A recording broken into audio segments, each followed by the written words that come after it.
Este é um relato das musas. Eu canto obediente às Piérides e ouvi com toda exatidão essa história. Que vós, ó mais valorosos filhos de reis, com força e virtude levastes pelas ermas dunas da Líbia a nau suspensa e tudo o que havia nela, carregando-a sobre os ombros durante 12 dias inteiros e 12 noites. Quem conseguiria contar o sofrimento e o pesar que eles suportaram nessa tarefa?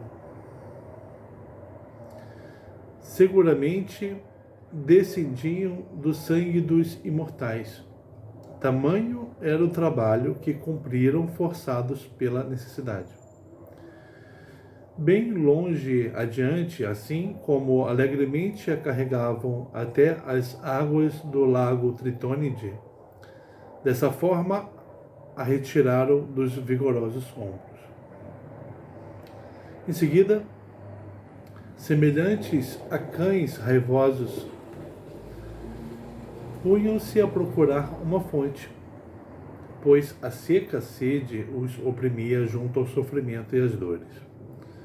Mas eles não vagaram em vão. Chegaram a um campo sagrado no qual Ladão, a serpente quitônica, ainda mesmo ontem protegia as maçãs áureas do território de Atlas, no território de Atlas.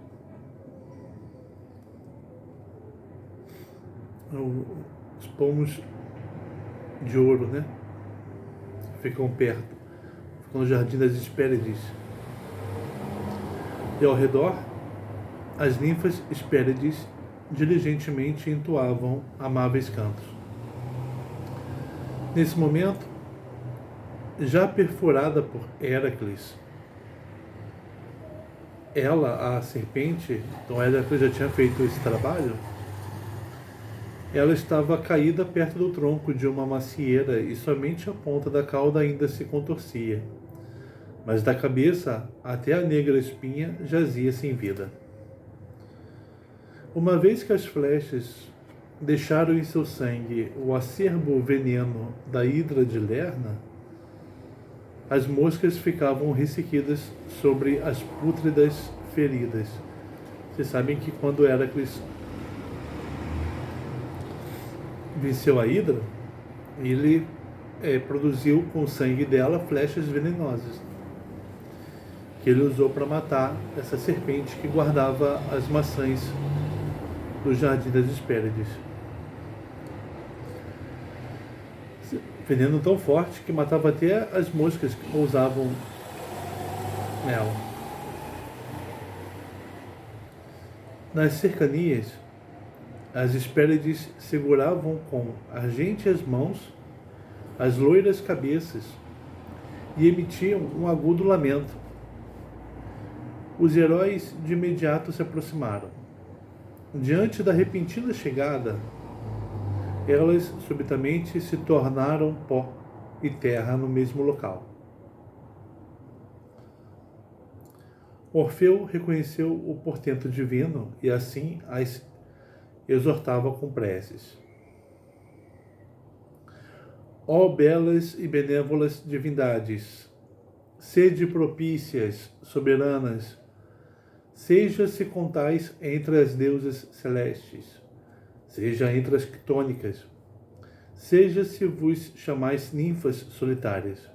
Vinde, ó ninfas, sagrada prole de oceano, e surgindo ante nossos olhos desejosos, mostrai um curso d'água oriundo das rochas, ou um sagrado regato, deusas, que jorre da terra, com o qual poderemos saciar nossa sede ardente e sem cessar. Se, porventura, nesta viagem, retornarmos à terra Acaia, então vos ofereceremos de bom grado, entre as primeiras deusas, inúmeros presentes, libações e festins. Assim falou, suplicando com voz premente. No mesmo instante, elas se apiedaram de seus pesares e primeiro fizeram brotar da terra a grama,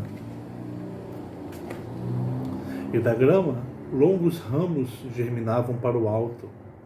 E em seguida, jovens árvores florescentes cresciam eretas, muito acima da terra. Hespere se tornou um chopo, Eritide um olmo, e Egle um sagrado tronco de salgueiro. E a partir dessas árvores, como eram, reapareceram exatamente com a forma anterior, uma imensurável maravilha. Egle falou com melífluas palavras em resposta às suas necessidades. Certamente, em muito grande auxílio a vossas fadigas, aqui chegou um despudorado, o qual, após privar da vida a serpente vigilante, está falando do Héracles, partiu levando as áureas maçãs das deusas e nos deixou em odioso sofrimento. Pois ontem veio um homem funestíssimo em violência e porte, e seus 2 olhos brilhavam sob assustadora sobrancelha, impiedoso. Vestia a pele de um monstruoso leão, crua e não curtida, e portava um robusto ramo de oliveira e um arco, com o qual alvejou este monstro e o matou.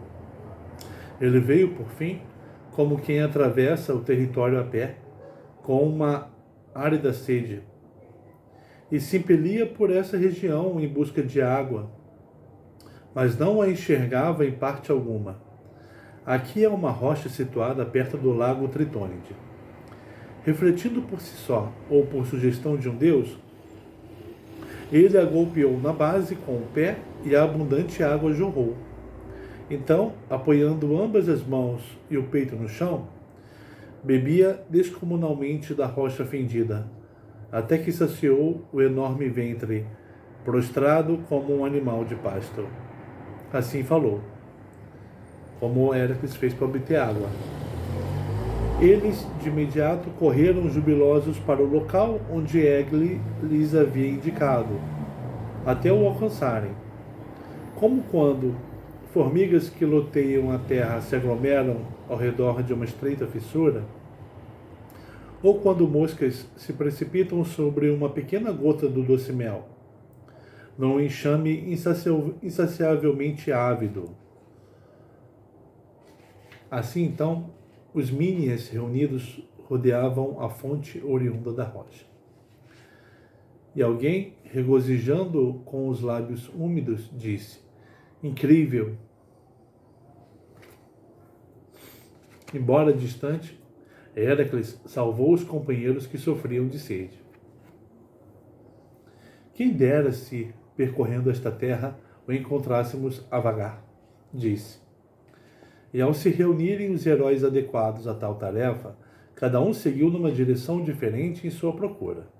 As pegadas foram apagadas quando a areia foi varrida pelos ventos noturnos. Os 2 filhos de Bóreas se lançaram confiantes em suas asas. Eufemo, valendo-se dos ligeiros pés, Linceu, capaz de lançar a longa distância olhares penetrantes, e em quinto lugar, junto deles, apressou-se Canto. O destino dos deuses e sua virilidade o impeliram àquele caminho, para, com precisão, se informar com Héracles onde ele abandonara o Ilátida Polifemo, que lhe interessava questionar detalhadamente acerca de seu companheiro. Mas Polifemo, após fundar uma famosa cidade entre os Mísios, ansiando por reconhecimento, pôs-se a buscar Argo longe, através do território, até chegar à terra dos Cálibes costeiros. Lá o destino o subjugou, e uma tumba lhe foi erigida sob um elevado show, numa curta distância do mar. Somente Linceu pensou ter visto Héracles longe da imensa terra, como alguém vê ou julga ter visto a lua envolta por nuvens no primeiro dia do mês. Quando retornou aos companheiros, garantiu-lhes que nenhum outro o alcançaria em sua rota. E também voltaram Eufemo, de pés velozes, e os 2 filhos do Trácio Bóreas, depois de um esforço inútil. Quanto a ti, canto, as funestas séries te arrebataram na Líbia. Encontraste um rebanho no pasto, e um pastor o seguia, o qual, em defesa de suas ovelhas, já que pretendias levá-las aos carentes companheiros, matou-te arremessando uma pedra. Pois não era de modo algum inferior esse Cafauro, neto do Febo Licoreu, e da casta Acacálide, que outrora Minos expulsara rumo à Líbia, apesar de ser sua filha, pois portava a pesada semente do Deus. Ela pariu a Febo um filho ilustre, cujos nomes seriam Anfitêmide e Garamante. Anfitêmide, depois, uniu-se a uma ninfa Tritônide, e ela lhe pariu Nasamão e o robusto Cafauro, o qual então matara Canto por causa de seus cordeiros. Mas ele não pôde evitar as ferozes mãos dos valorosos, assim que souberam do ocorrido. Depois de o acharem, os Mínias recolheram o cadáver e o sepultaram na terra aos prantos. E levaram com eles as ovelhas. Então, no mesmo dia, o cruel destino arrebatou o Ampícida Mopso. Então Mopso, adivinho, vai morrer. E ele não escapou do amargo fado pela adivinhação, pois não é possível se esquivar da morte. Evitando o calor do meio-dia, jazia na areia uma terrível serpente, preguiçosa para voluntariamente prejudicar quem não pretendia lhe fazer mal e sequer atacaria de frente quem recuasse. Mas em quem, dentre os seres vivos animados, nutridos pela vivificante terra, ela vem a injetar o negro veneno, nem em um côvado se distancia o caminho até o Hades. Nem mesmo Cipiã, que é o canto que se dirige a Apolo, se me é permitido falar abertamente, pudesse medicá-lo, tão logo ela somente o perfurasse com os dentes. Pois quando, semelhante aos deuses, Perseu Eurimedonte, também sua mãe o chamava por esse nome, voava sobre a Líbia, trazendo a recém-cortada cabeça da Górgona ao rei, as gotas todas do negro sangue que caíram sobre o chão engendraram a raça dessas serpentes. Mopso pisou na ponta de seu dorso ao avançar com a planta esquerda do pé. Então, com dores, enroscando-se ao redor da parte inferior da perna e do músculo, como a mordida lhe rasgou a carne. Medeia e as outras servas fugiram assustadas. Ele apalpava a rubra ferida com confiança, porque ela não lhe causava excessiva dor. Infeliz. De certo, sob a pele já se espalhava um paralisante torpor, e uma densa névoa cobria-lhe os olhos. Em seguida, reclinando no chão os pesados membros, ele se esfriava, desvalido. Os companheiros e o herói Exônida circundavam-no, surpresos diante da terrível desgraça. Nem mesmo por pouco tempo após morrer lhe foi possível jazer sob o sol, pois o veneno de imediato putrefazia a carne por dentro, e os pelos decompostos se soltavam da pele. Imediatamente se apressaram a escavar uma tumba profunda com brônzeas inchadas. Eles cortaram os cabelos, bem como as jovens, e lamentaram o sofrimento digno de pena do finado. Após girarem 3 vezes com armas ao redor do cadáver para lhe renderem honras fúnebres, ergueram com terra uma sepultura. Quando embarcaram na nau, com o sopro do vento sul sobre o mar, tentavam encontrar passagens para deixarem o lago Tritônide. Mas durante muito tempo não tiveram plano algum, passando o dia inteiro à deriva e sem rumo. Como uma serpente tortuosa avança por um caminho sinuoso, quando os ardentíssimos raios de sol a inflamam, girando a cabeça de um lado ao outro enquanto sibila. E seus olhos, semelhantes a faíscas de fogo, brilham, enfurecidos, até penetrar na toca através de uma fenda. Assim, Argo, procurando a foz navegável do lago, vagava durante muito tempo. Repentinamente, Orfeu exortou-os a retirarem da nau a grande trípode de Apolo e fazerem uma oferenda propiciatória às divindades locais em vista do regresso. E eles, descendo à terra, erguiam o presente de Febo. Veio ao seu encontro, semelhante a um homem vigoroso, Tritão de vasta força. Recolhendo um torrão de terra, ofereceu aos valorosos como dom de hospitalidade. E lhes disse: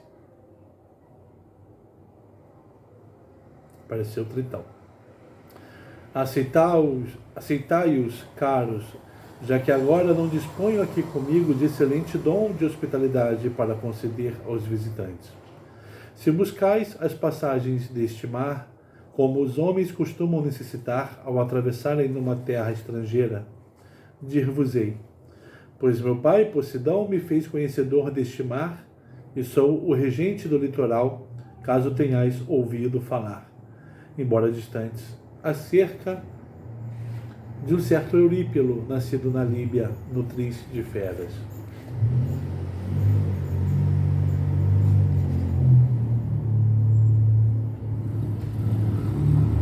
Assim disse.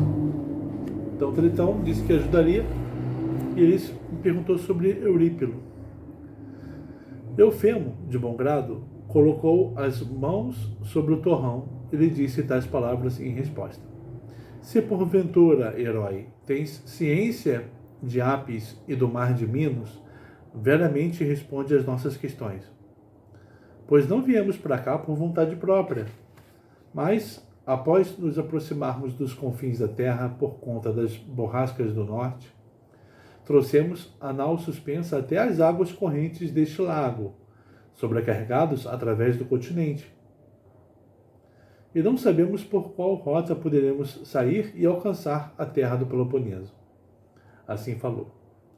Ele estendeu a mão e, enquanto falava, indicou-lhes à distância o mar e a foz profunda do lago. Aquela é a saída rumo ao mar, onde, sobretudo, a profundidade imóvel enegrece e de cada lado as brancas rebentações radiantes se agitam. Há um estreito caminho em meio às rebentações que conduz em direção à saída. E este nebuloso pélago se estende à terra de Pélops, além de Creta. Mas quando, do lago, desembocardes em alto mar, dirigi-vos à direita, costeando a terra firme enquanto ela se estender ao norte. Mas quando a terra se inclinar numa curva em direção oposta, então a navegação será tranquila se vos distanciardes do saliente promontório.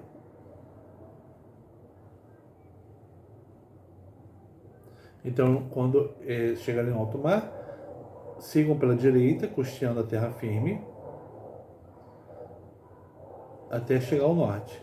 Quando a terra se virar para a direção oposta, então eles navegarão tranquilos se ficarem distantes da terra. Ide alegres, e que de vosso esforço não surja sofrimento algum para fatigar membros repletos de juventude. Disse com benevolência. Imediatamente eles embarcaram, ansiosos por saírem do lago por meio dos remos, e avançaram ávidos, quando Tritão, erguendo a grande trípode, pareceu-lhes adentrar o lago. Depois disso, ninguém o viu. Tão logo se fez invisível como a trípode. Eles foram visitados por uma figura divina.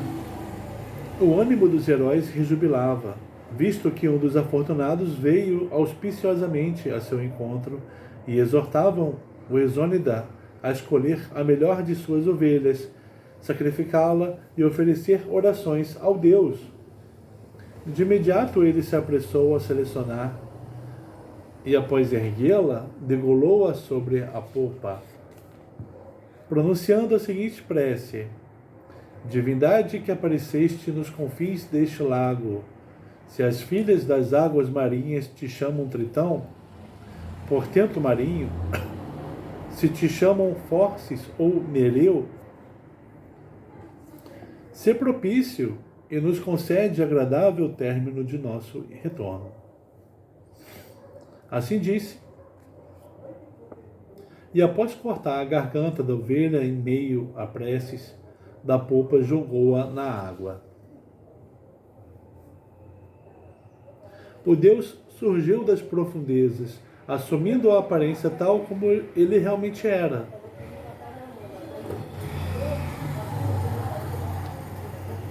Como quando um homem conduz um veloz cavalo ao vasto circo do certame, tendo agarrado o dócil animal pela espessa crina, e súbito corre a seu lado enquanto o corcel segue-o altivo, com o pescoço erguido, e o argênteo bocado na boca range ao ser mastigado por ambos os lados.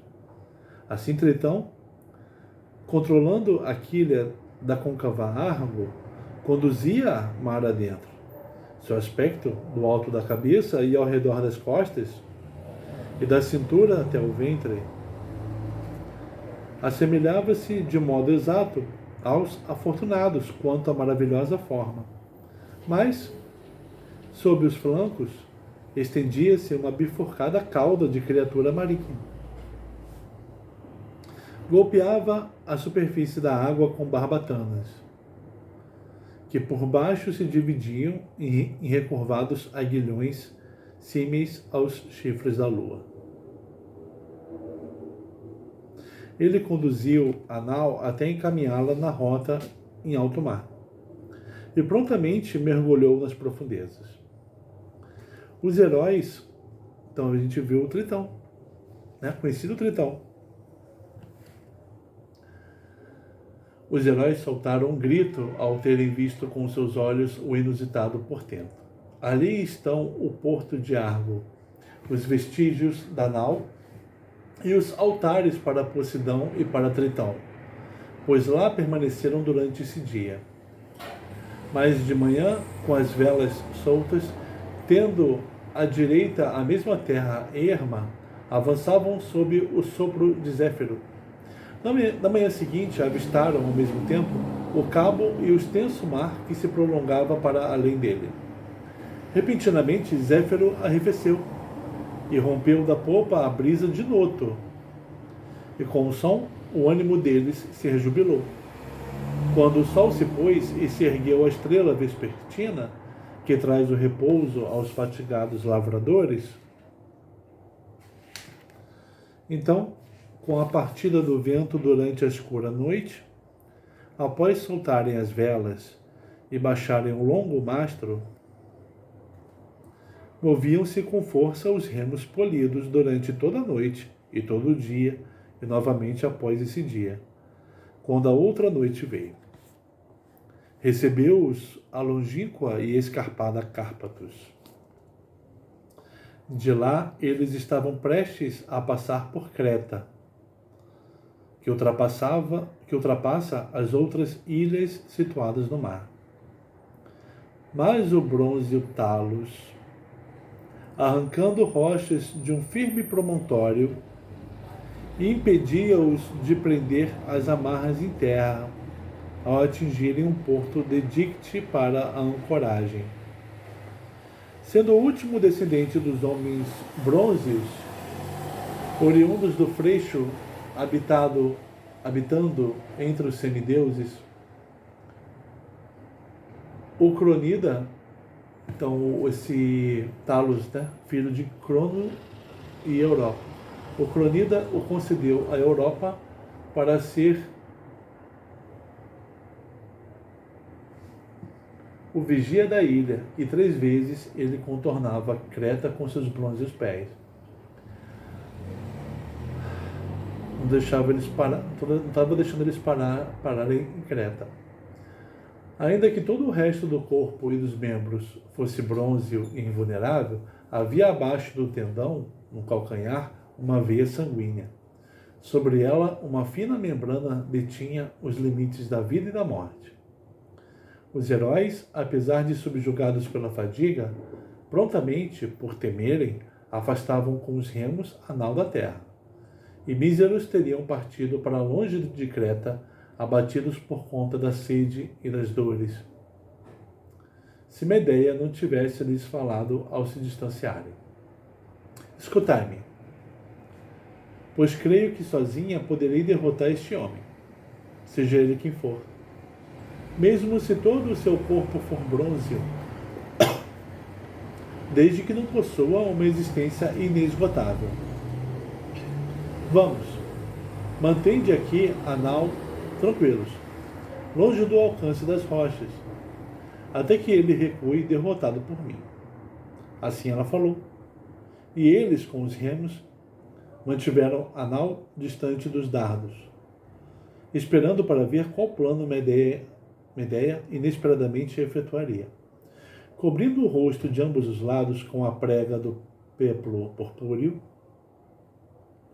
ela se dirigiu ao convés, e o Exônida, segurando a mão dela em sua mão, levava-a entre os assentos.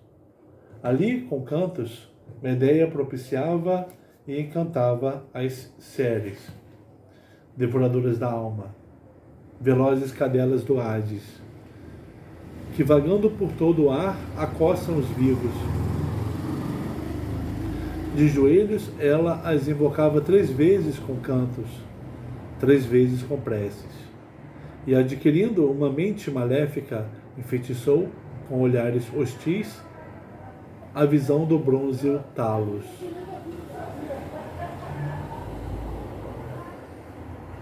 A ideia enfeitiçou Talos. Rangia contra ele terrível cólera, e lhe enviava alucinações invisíveis, tomada por um violento ódio. Zeus Pai, de fato, um grande assombro agita minha alma. Se a morte não se acerca somente por meio de doenças e feridas, mas alguém longínquo pode nos arruinar. Assim como ele, ainda que fosse bronze, recuou derrotado pelo poder de Medeia, de muitos feitiços. Ao erguer pedras pesadas para evitar que chegassem ao porto, raspou o calcanhar numa pontiaguda rocha, e seu sangue escorria semelhante ao chumbo fundido. Não por muito tempo ele se manteve erguido sobre o saliente promontório, mas como um enorme pinheiro no alto das montanhas, que os lenhadores, ao deixarem a floresta, abandonaram após tê-lo partido pela metade com afiados machados. E à noite é primeiro sacudido pelo sopro do vento e depois tomba ao quebrar na base. Assim, Talos por um tempo cambaleava, mantendo-se sobre seus pés infatigáveis, mas depois tombou extenuado, provocando intenso fragor. Naquela noite, os heróis acamparam em Creta. Tão logo a aurora começou a brilhar, eles ergueram um santuário dedicado a Atena Minoide. Armazenaram água e embarcaram para, com remos, dobrarem o quanto antes o cabo Salmônide. Subitamente, ao navegarem sobre as profundas águas de Creta, assustou-os a funesta noite que chamam de tenebrosa. As estrelas não eram perceptíveis, nem o brilho da lua, mas havia um negro abismo no céu, ou outra forma de escuridão oriunda do profundo Báratro. Eles nem mesmo sabiam se eram transportados pelo Hades ou sobre as águas. mas confiaram ao mar o retorno, pois eram incapazes de saber aonde os levava. Então Jasão ergueu as mãos e invocou Febo em voz alta, solicitando socorro. Por estar aflito, ele vertia lágrimas. Prometeu levar muitos dons a Pito, muitos a Amíclas, muitos a Ortígia, incontáveis. E tu, Letida, Apolo, ao ouvir rapidamente vieste do céu até as rochas Melâncias, que em alto mar situam-se, e rompendo sobre uma das duas, com a destra ergueste ao alto o arco áureo, e o instrumento irradiou por toda parte um brilho luminoso. Então uma minúscula ilha das Espórades tornou-se visível a eles. O arco de Apolo foi um farol. Uma minúscula ilha das Espórades tornou-se visível a eles, perto da pequena ilha de Hipúlide. Lá lançaram as âncoras e permaneceram.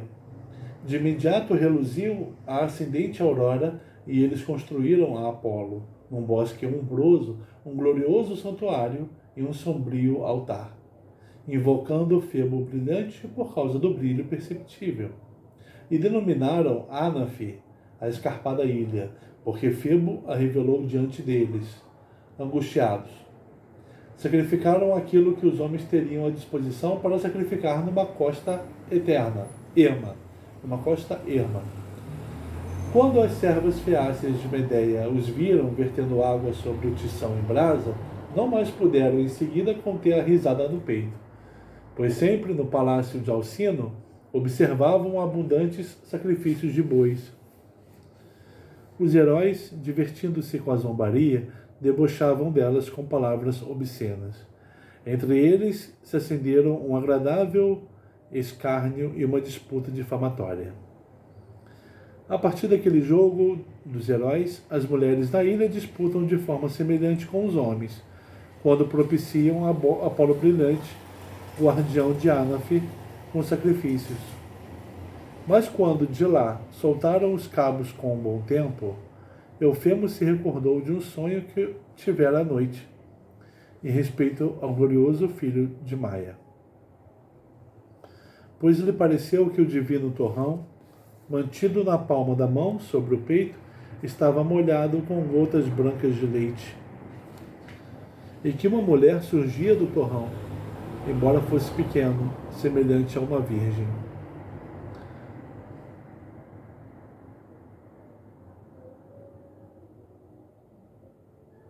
O Eufemo sonhou que tinha na mão um divino torrão, que soltava leite, e que uma mulher surgia do torrão, embora fosse pequeno, semelhante a uma virgem. Eufemo uniu-se a ela em amor, ao ter sido tomado por um desejo irresistível, mas se lamentava como se tivesse subjugado a filha que nutria com o próprio leite. E ela estava a consolá-lo com melífluas palavras.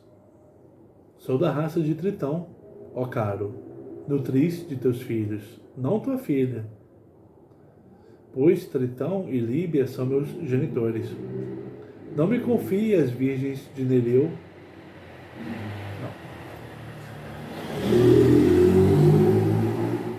Não. Essa moça diz, sou da raça de Tritão, ó caro, nutriz de teus filhos, não tua filha, pois Tritão e Líbia são meus genitores. Mas me confia as virgens de Nereu,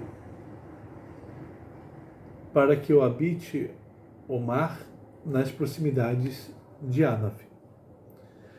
Emergirei no futuro até os raios de sol, zelosa por teus descendentes. Ele mantinha a recordação deste sonho no coração e o contou ao Exônida, que, refletindo no ânimo quanto às palavras do arqueiro, ergueu a voz e disse: realmente coube a ti uma grande e esplêndida glória. Pois, após lançares ao mar o torrão, os deuses o transformarão numa ilha, onde os filhos vindouros dos teus filhos habitarão, já que Tritão lhe concedeu como dom de hospitalidade este pedaço do território líbio. Foi ele e nenhum outro dos imortais quem veio até nós e te ofertou esse dom. Assim falou o Jazão. Eufemo não desprezou a interpretação do Exônida, e, exultante com a profecia, lançou o torrão nas profundezas. Dele se ergue a ilha Caliste, sagrada nutriz dos descendentes de Eufemo, os quais, outrora, habitavam Lemnos dos Cíntios.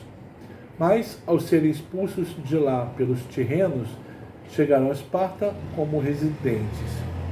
Após abandonarem Esparta, o nobre filho de Altesião, Teras, guiou-os à ilha Caliste, e ela mudou de nome, Teras, por tua causa.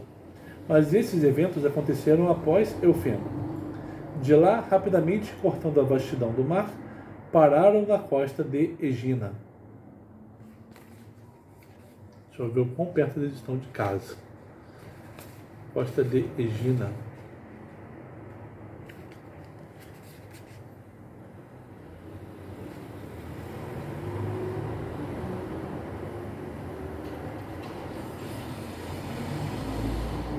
Tá difícil ver.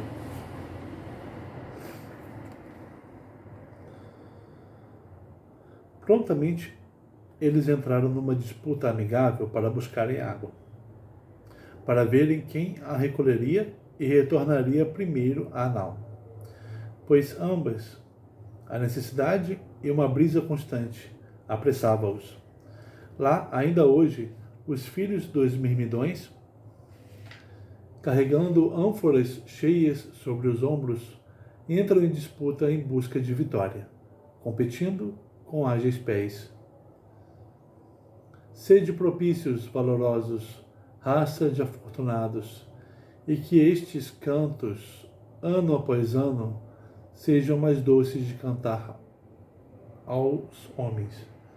Pois agora chego ao glorioso final de vossos esforços, já que nenhum outro obstáculo ocorreu quando vos pusestes a retornar de Egina. Nem tempestades de vento bloquearam o vosso caminho.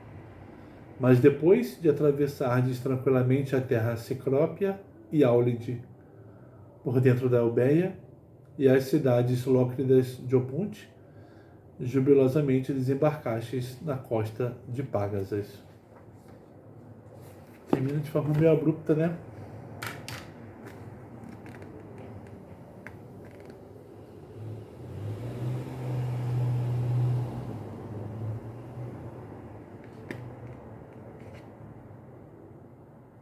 Tá bom.